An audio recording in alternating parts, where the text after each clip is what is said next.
Modern cities offer different ways of transportation. In addition to public transport, buses, trams, and metro, there is another way: e-bike, e-scooter, or e-moped sharing services. In fact, McKinsey survey states that more and more millennials and Gen Z will prefer this to the personal car.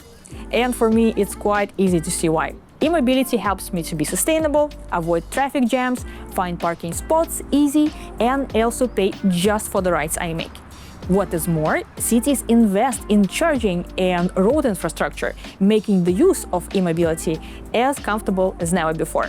But what about implementing and managing such a service? What telematics to choose and what factors to take into account? You will find out after watching this video.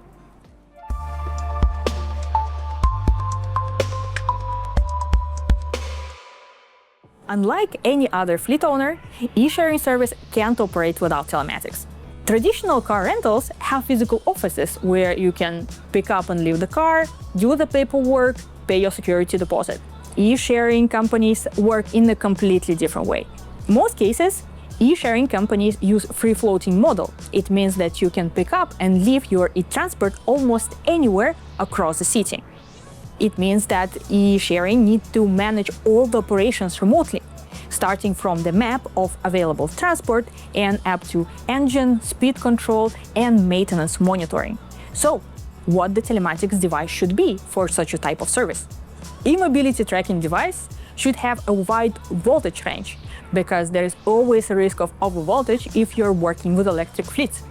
Also, it should be able to operate in harsh environments. E-bikes, e-mopeds, e-scooters are normally parked outside and exposed to dust, humidity, and heat.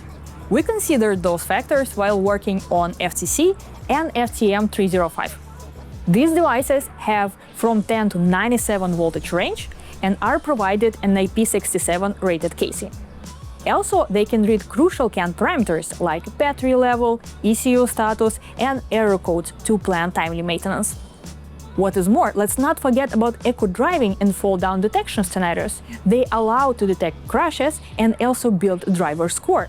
This way, the fleet owner can make sure that the e-transport stays in a good hands. And where it is actually installed?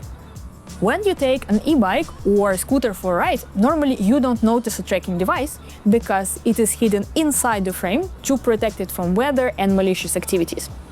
We provide FTC305 in two versions: in IP67 rated casing, the one you see now, and without a casing at all, that can be mounted inside the frame, connected with the cellular and GNSS antenna to assure a smooth track and good data transmission. And speaking about the precise track, FTC and FTM305 are part of FT generation of devices. They're able to lock up to 41 satellites and create a precise track even in dense urban areas. And now let's review the benefits of using FTC or FTM305 for e-mobility sharing services. Optimized e-fleet management. Track your e-fleet in real time and detect crucial parameters like battery level or engine issues to prevent e-fleet downtime. Leverage data analytics. Collect crucial driving behavior parameters like speeding or crash detection and create driver score to assure that your fleet stays in good hands. A robust and reliable solution. FTC and FTM305 are provided in IP67 rated casing to protect it from dust and water. Flexible installation options. FTC305 can be provided without a casing at all, mounted inside the frame and connected with external GNSS and cellular antennas. If you want to know more about this use case, visit our website via the link below this video. See you in our future video use cases.